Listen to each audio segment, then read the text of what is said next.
জানা মানুষ কোনোদিনও না খেয়ে থাকে না। এই আমার কথাটা শোন স্যার। গত 5টা বছর আমি আপনার অনেক কথা শুনছি, আমি আপনার কোনো কথার অবাধ্য হই নাই, মিস্টার লোকের দায়িত্ব পালন করছি। কিন্তু স্যার আমি আপনার আর কোনো কথাই শুনবো না, আপনি আমার বেয়াদবি মাফ করবেন স্যার। শোন, তুই বান্ধরের বাচ্চা আমার মায়ের নিয়ে হানিমুনে গেছে, 4-5 দিন পর আইবে। শোন, অহন যদি তুই আমার বিপদের মধ্যে ফেলায় দেস, তাহলে তো আমি কোন কাজে সফল হইতে পারবো না। আপনি এই 4-5 দিন পরে কেমনে সফল হইবেন? ওই বাদাইমার প্রতি এই বাড়িটা দেওয়ার পর থেকেই আপনি প্রত্যেকটা কাজে ব্যর্থ হইতেছেন।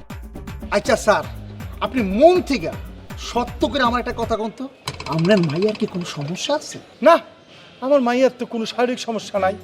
তাছাড়া আমার মাইয়ার তো আগে কখনো বিয়ে হয় নাই।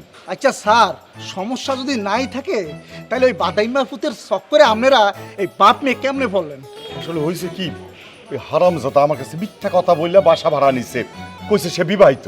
দেখেন স্যার, আমি পেলাম মাঝে মধ্যে ওর সম্পর্কে অনেক কথা আপনারা বলছি, কিন্তু আপনি স্যার এমন গাউরা আমার কথা আপনি একটু বিশ্বাস করেন না। এইটাই আমার জীবনের সবচেয়ে বড় ভুল হয়েছে। তখন যদি তোর কথা শুনতাম, এই বিপদের মধ্যে আমার পড়তে হইতো না। শুন না, আমি এই বাড়িটা বেঁচে দিতেছি, বুঝছস? পার্টি একদম রেডি আছি, আমার নিকট আত্মীয়। ঠিক আছে, তাহলে এখন তারা আইতে কোন? আরে ও এখন আইবো কেমনে? ও তো জাপান থাকে, জাপান থেকে আইসাই আমার লগে দেখা করবো, বুঝছস? তারপরে আমি একদম বাড়িটা বিক্রি করে দেবো। আরে স্যার, তাহলে আমি এখন কি করবো? সে যদি আইসা দেখে আমি ডিউটি করতেছি, তাহলে সে আমার শরীরে ছাল বাকরা কিছু ডাকবো, আমার ফিডে আত্মারা করে রাখবো না? তখন কি আপনি পারবেন আমার রক্ষা করতে?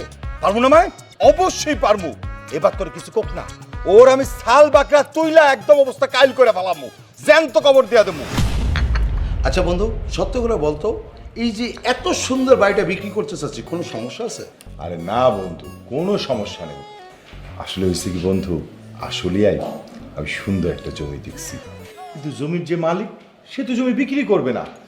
3 বছর ঘুরে তারপরে রাজি করাইছি। এখন এই বাড়িটা বিক্রি করে ওই জমিটা কিনবো।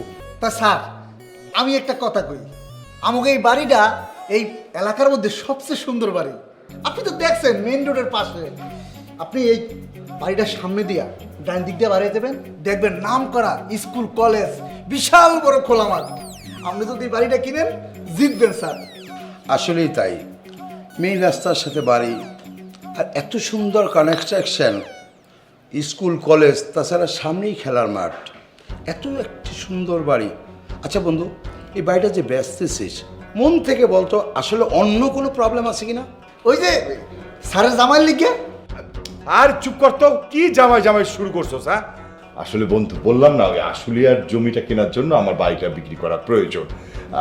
বন্ধু, এখন আমি যে দাম দর বলছি, তুই যদি রাজি থাকিস তাহলে আমি এই বাড়িটা বিক্রি করতে পারবো। বন্ধু সব ঠিক আছে, একটা কাজ কর না, মানে দামটা একটু কমাস না? আর কি বলিস? হ্যাঁ, তুই আশেপাশে জিজ্ঞেস করে দেখ, বর্তমান যে রেট আছে বুঝছিস, এর চেয়ে প্রচুর কমে আমি তোর এই বাড়িটা দিতেছি।